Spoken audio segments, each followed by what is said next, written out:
I do have to apologize. I can tell you, hi Linda, it's been a very rough 2 months for me. And this pattern is just defying me.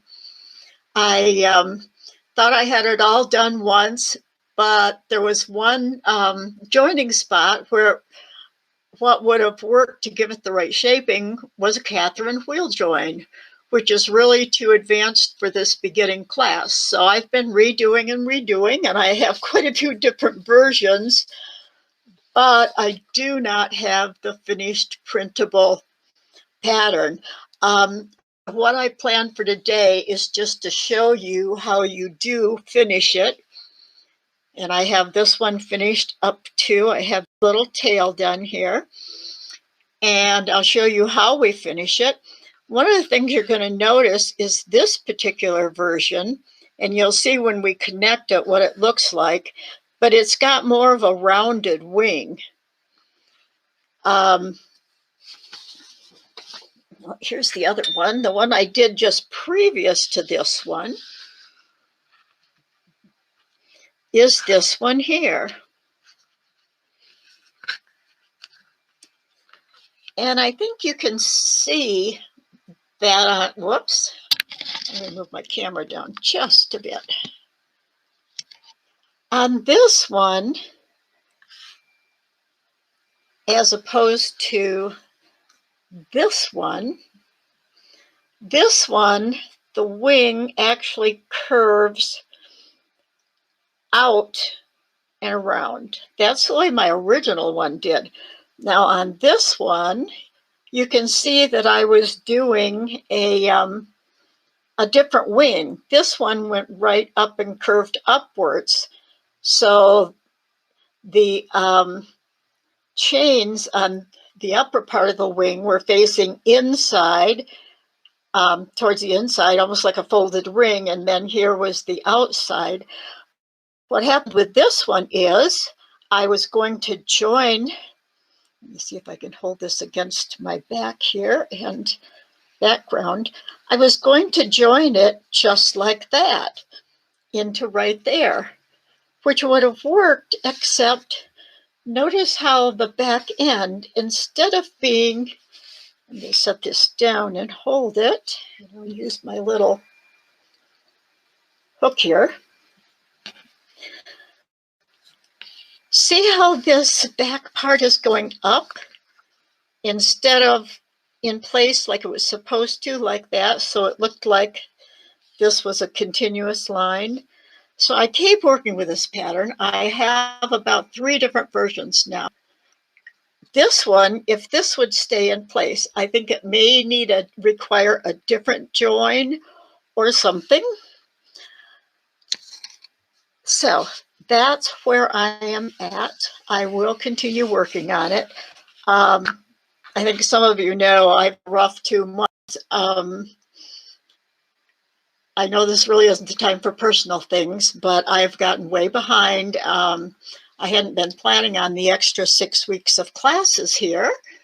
And I have had oral surgery, and yesterday we had to go for a checkup, yearly checkup, and ended up with x-rays on my knees because both knees are giving problems. So anyway, this, I'm going to show you how to finish it. A couple of things I want to talk about on this that you really want to pay attention to is this pattern does need a good tension. If you don't snug your stitches up by pulling on your shuttle thread as you go, the shaping is going to be really floppy, and you're probably going to end up with a real strange looking bird. So always remember to keep your tension good on this. It's a good pattern to practice that. So this is done up to the tail. And at this point, I had finished the 3 tail feathers. And actually, this is now the back side of the bird. Although once you're finished, I'm sure you could use either. I know you could use either side of the work to be the front side of your card, whichever direction you want the little birdie to fly in. I want to show you this last part. This particular version, working for the back side on the feathers, in order to look like full stitches on the right side, full double. Whoops, I'm out of camera view again. Oh, thanks, Brad. I'm glad. Oh, Muscan would say this way or that. It is always the same bitty bird. Yes. Okay. When you go to do the tail feathers, because we're working on the back side of the work, we're going to be putting the tail feathers in between stitches from this side. So you do the first half of a DS right there. Then you leave your space, and this is the second half of the DS. And what happens when we pull it together, pull our first one over, it doesn't look like full stitches on the back. But if you look on the front, although they're facing downwards, we're going to have full DS with the caps. Another thing that's a little different with this version is when working on it, I started right here, going up on the wing, and then coming down. And I happen to like this look for the wing better. It does not have, I don't know if my light is quite red there. If I hold it this way, that yellow is a little lightweight. It does not have caps showing on this side. And I like the look of that better. If I flipped it over, you can see that all the full DS and caps show on this side, all the way across. But when we get to the tail, we're going to be working so that the DS, the double stitches, on the front side do have full caps on them. Oh, that's out of focus. There we go. You can see they do have the caps. And I like that look for the tail. So just a few designer preferences. Now, I want to mention this last Picot. I think last week I had mentioned that unwinding your shuttle, dropping it and letting it unwind. There it goes, twisting back and forth. You can see it right at the top. But when we're talking about a Picot working it so it's not twisted, what you really have to do when you go to make the Picot, and I'm going to take this off quick here. And by the way, this is how you can undo a stitch. You just get in right behind the last leg.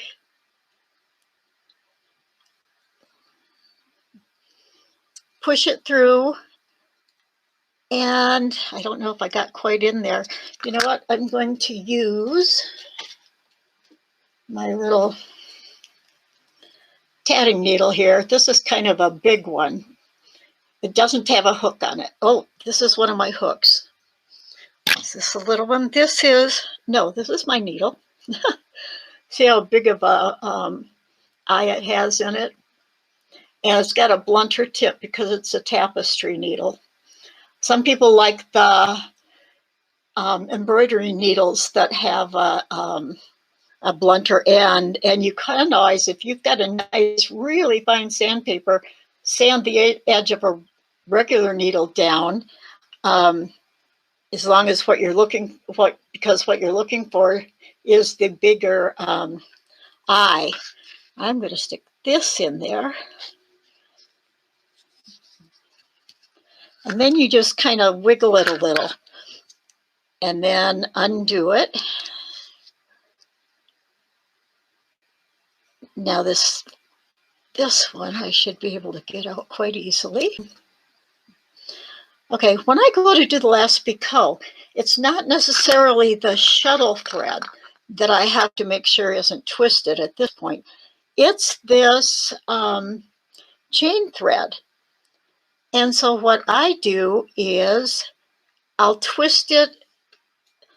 I'm twisting it to the right, because if I twisted it to the left, I'd be loosening up the, see how this individual threads are splitting? So I'm going to twist it to the right, and I just run my fingers down it a time or two to try and get out any kinks in it. Because I've found that on that last one, if you don't do that, and even on others, even if you're working on one that's not the last one, now when I go to make that last Picot, and remember, we're working from the back side, so this was the first half, and we're putting the picots between the halves on this side. So there's my second half. There's my medium-sized Picot. Oops, looks like it did twist, but I don't think it did. And as you can see now, we have a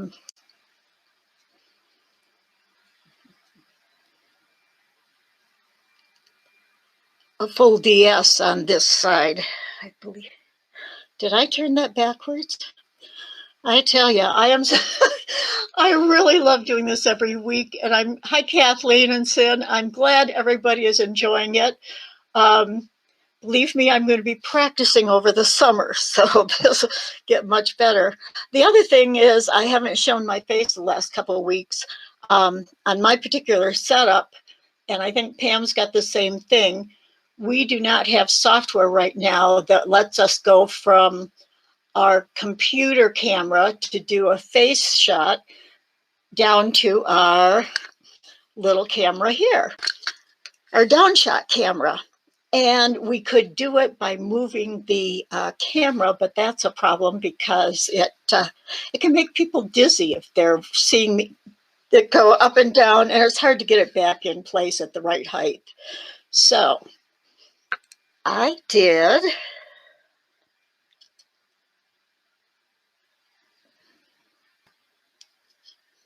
I know what I did. I was supposed to do I think I did a second first half. So we'll go back. Okay. Here's my Picot. And I've got a second half there. But it doesn't seem to me to be right. Of all things today, I think I should be doing the first half on this.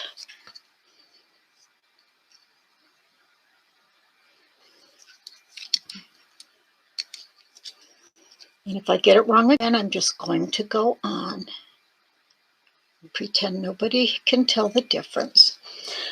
At this point, we are going to reverse our work to finish for the last little part. So what I'm going to do is do a second half stitch. And this, one of the things last week I talked about was that this pattern uses like a lot of half stitches. And I mentioned to you that it helps get like this little pointed effect at the top of the wing right there. And it helps with reversing your work when you're working with chains. And there's a lot of different uses. The main thing as a beginner is not to try and remember why all these things are this way. So, but just to follow the pattern exactly as it's written. So at this point on the pattern, it would say reverse your work down, which means the top to the bottom.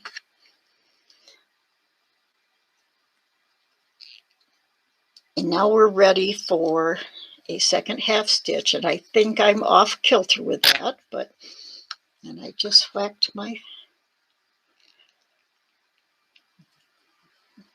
and for those of you who think I sound a little funny, I know I have some, like that, some slurring on my S's. That's because my oral surgery is healing, but I have another problem because I have extra bony pieces on the inside of my, I'm going to talk while I'm finishing this. Right now I'm going to do just 3 more double stitches.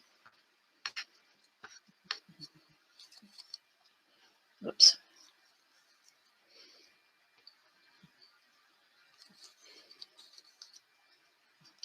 I have extra bony little pieces on my, I think I'm doing my stitches all wrong, inside of my lower jaw. So I'm going to have an additional surgery in 4 to 6 weeks in order for my lower denture to fit in. When we get to the end of this, so I'm still eating soft foods, and then I'll have surgery to fix those. All right, I'm going to cut this off. We're going to want to leave enough thread that we can sew it in. Now, when we come back in the fall and I'm teaching, we will learn the methods of tatting over tails and using the floss threader or a folded thread to tat in as we go. But now I'm just going to leave enough that I can attach a needle to, because I have a Picot right down there. Whoops, I'm off again. Right down there that I'm going to attach to.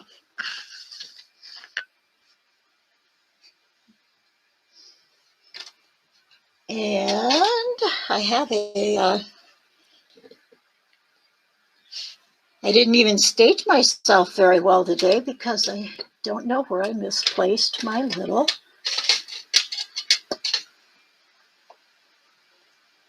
I can't find my little needle.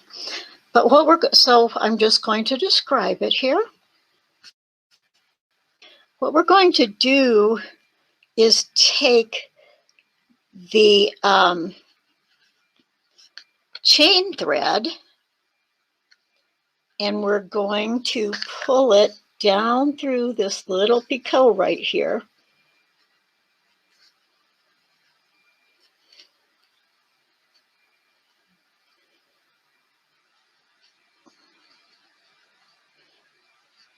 Oh, there it is.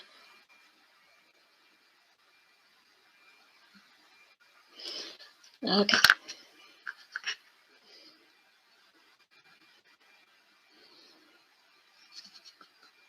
And I want the thread actually coming to the back.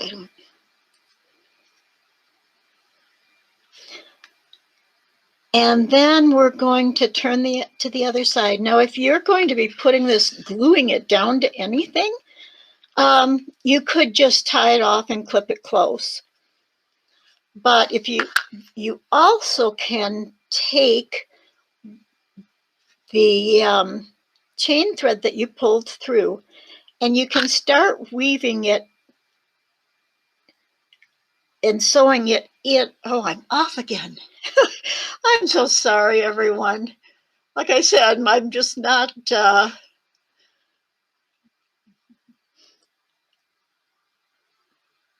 all clear right now. Anyway, then we're going to weave it. Now you can weave it, you could use a needle and slide it inside the legs for a ways and then cut it off. Or you could sew it in going right along the caps. Now I know some people sew it in, they go down in the center of the DS and back up on the other side of the leg, and then keep working in and out of the legs. I tend to follow the entire cap. So coming out of here, I don't know if my right there. Okay, I guess we're better right there. I would go take this across this thread, and I would put it right down on the left side of that next cap. Then I'd bring it up from the back side up through the next to the next cap. Then I go so that it's following right around the caps. And I found then when you get that done, if you pull the thread, it will settle itself right up underneath these stitches. Now, if you've got, like I have a different color here, so I would probably opt to tie it if I'm gluing it down, or run it through the center of the stitches. So that's how to finish the bird. And like I said, the pattern will be coming out, and there'll probably be 2 or 3 different versions on it with the different wings. The other thing I want to mention is, here I just have a sample of a card. So one of the things you can do, if you're putting this on your card when he's all finished, you could take, and you always want to use for this, you're going to want to use a permanent marker. I on a card would probably use, like I have Prismacolor Premier, but there's all kinds of permanent markers, and even some pens that are. Oh yeah, I'm sorry, Nancy, my hands were out. Oh, I have a good accent. This is a Midwestern. I'm from West Michigan. Oh, Judy Banachek referenced reverse work as to flipping the tailgate on a trunk. Yes, exactly. And so, and you can either flip it top down or bottom up. Top down or bottom up. Most patterns don't say anything about which way to go. And usually it's pretty natural, just like a lot of people I'll go down the first time and up the second time, just so I'm not continually twisting it around like this, because I feel that could twist up my shuttle thread. But for this particular one, where we're using half stitches and all to change directions, sometimes you need to do a certain way. After one particular stitch, you might have to flip down and another one flip up, just to make the pattern look really nice. I'm not talking about front side, back side work or anything like that, but just in your regular tatting. Okay. One of the things you can do if you have some permanent markers is, if you're going to glue it on a card, and you could even do this with the bunny pattern, but you can just take and draw a little eye on your card. Now, if I hadn't actually tatted a twisted Picot for the beak, I might take an orange or a brown marker, and you could add a little beak on here. See how that looks right there? So that's just 2 possibilities. That would make it go faster if you're gluing it onto a card. If you didn't want to do, like on the card that Tammy's making, we had like a border and the tulip. One of the things with a tulip you could do is tie off your ends. And this is another thing. I'm not sure if this is green or teal, but if you have green, make your own card. This is not, you don't have to draw to do this or anything. I mean, you can just take and make a curved little line down. This isn't, and you can even just do some squiggles for leaves. Nothing has to be perfect. And nowadays you see a lot of patterns and a lot of sketches, even in magazines, where they look more like childish drawings rather than professional drawing. And that is just fine. But we could put the tulip up here. We could even make a little bit of a blobby green base for it. But see then how nice that looks? My pen's running out. It's not working very well, so I'll go over it again. Just a teeny bit of watercolor too, because all you're doing, it's almost like an S I've done, just to give it a little movement. Another thing you might do is for grass down here, instead of an edging for beginners, you could take and do just a long chain with, do it out of green, and do it with just picots along it. Well, like these sticking up, like a little bit of grass if you do it in green. Just do a chain. And the technique we've used here for reversing work, there are, I almost forgot to mention, there is at least one spot where I reverse the chain without doing a half stitch. And that does work.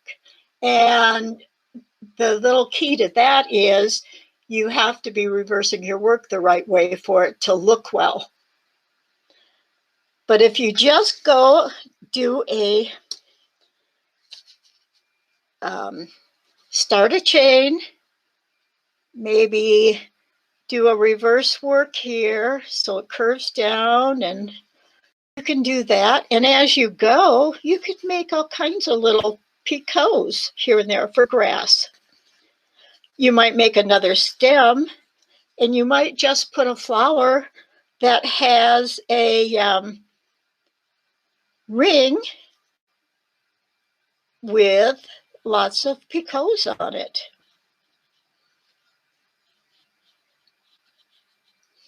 You could even take that then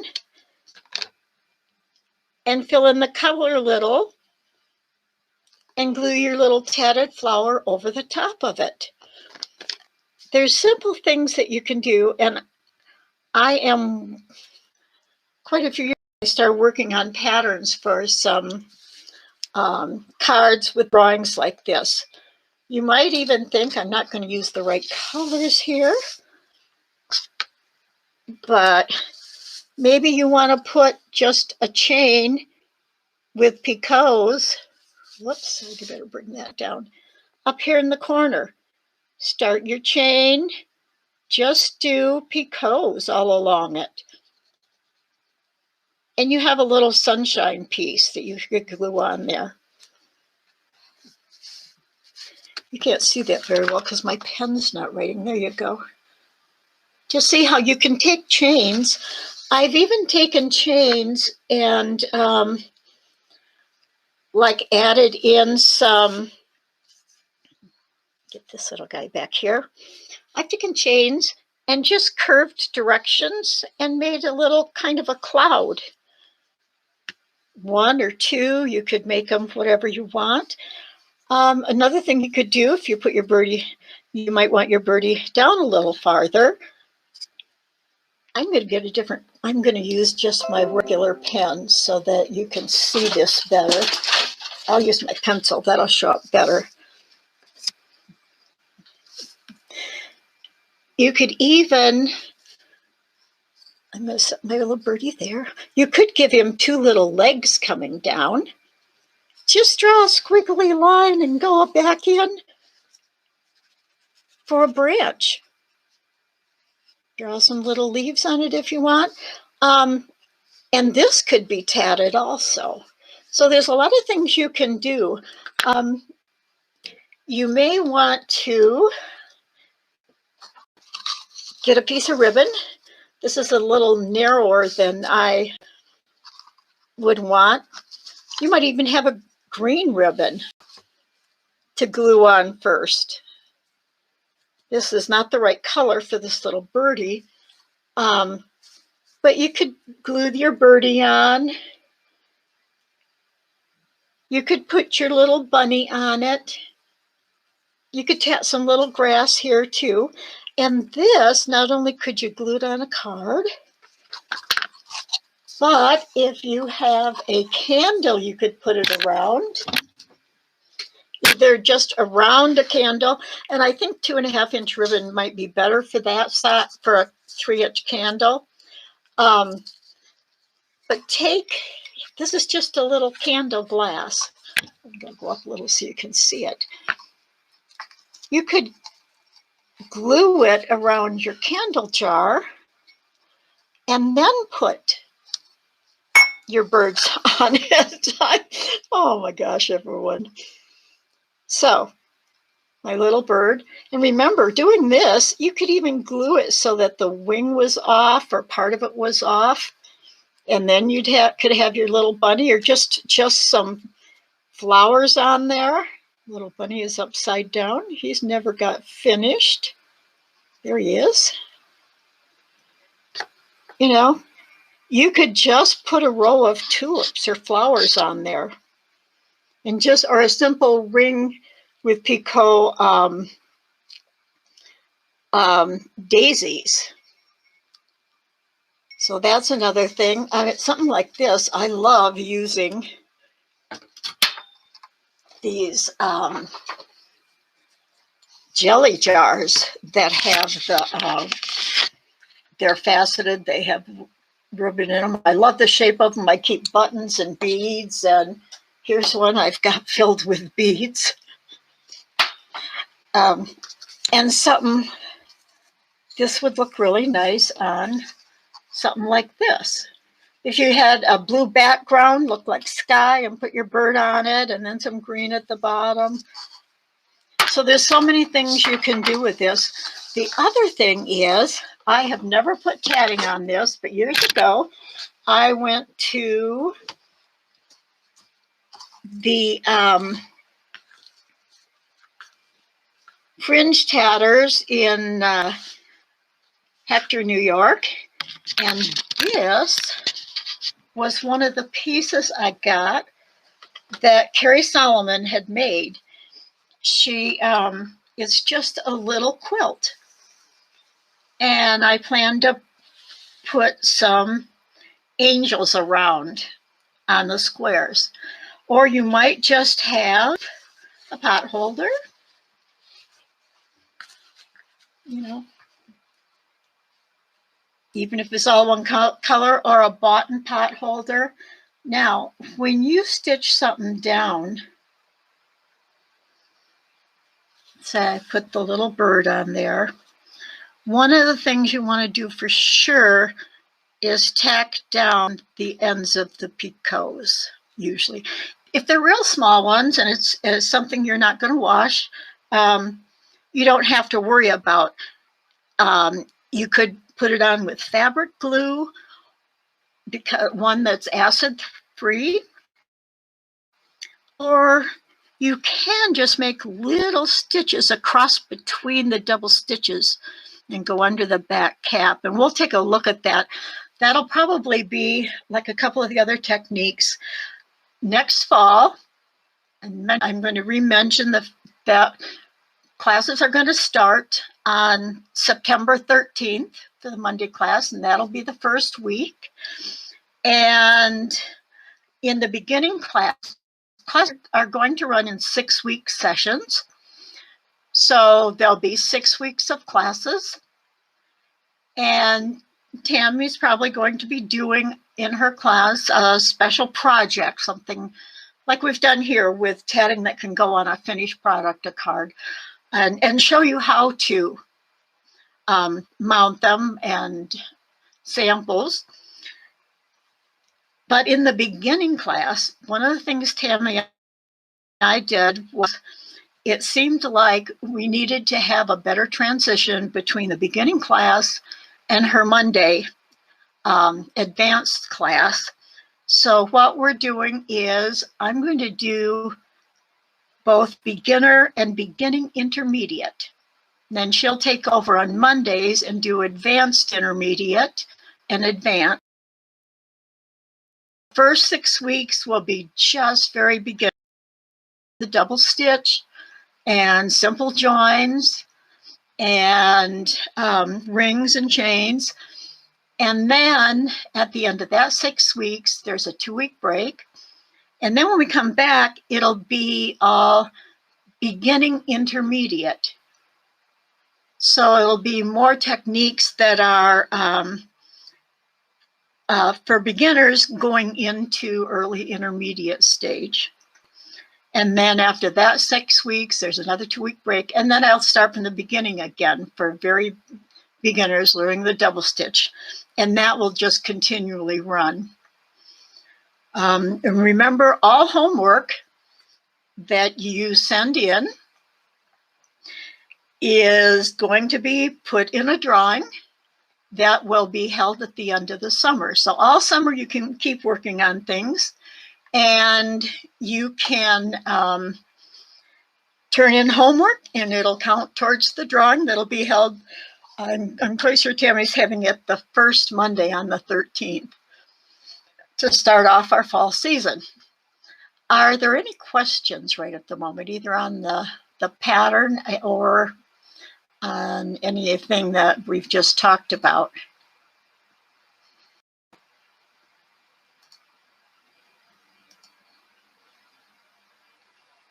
Oops, I lost my chat window. I'm going to have to get it back out again.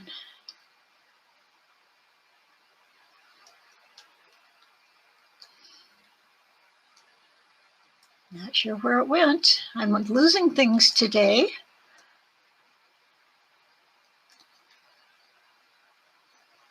Where do I find my chat window again? There it is.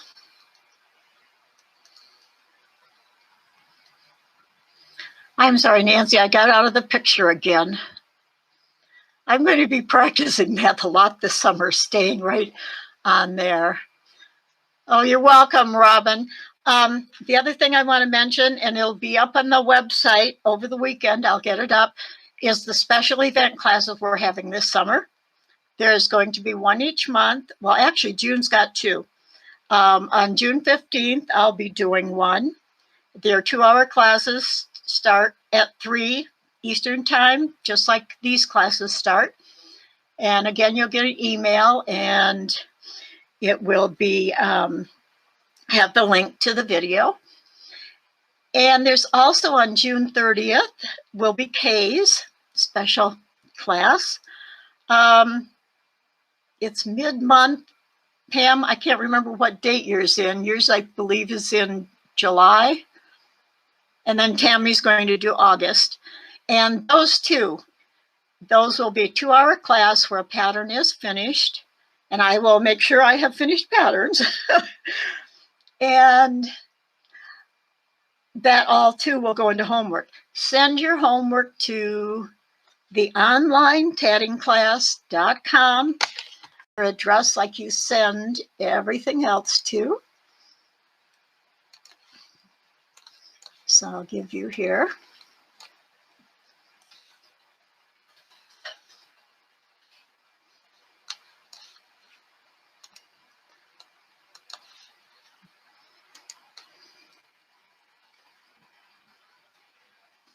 Label it homework. And Pam now is collecting all the homework and fixing it and sending it to Melanie.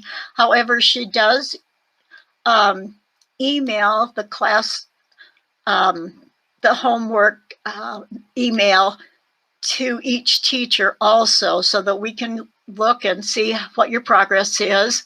And each individual teacher then will have it so we can give you the amount of drawing entries you will get. Sometimes it'll be for completing a pattern. In this class, what I'd like you to do is, as soon as I get the pattern emailed out, is help me test at it. So if you did the wing and down and came around, got to the tail, and it's just not working for you, and you think there's something wrong with the instructions,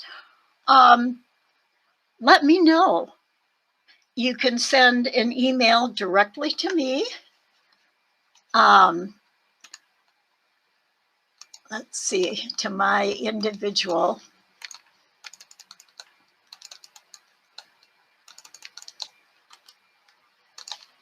email here.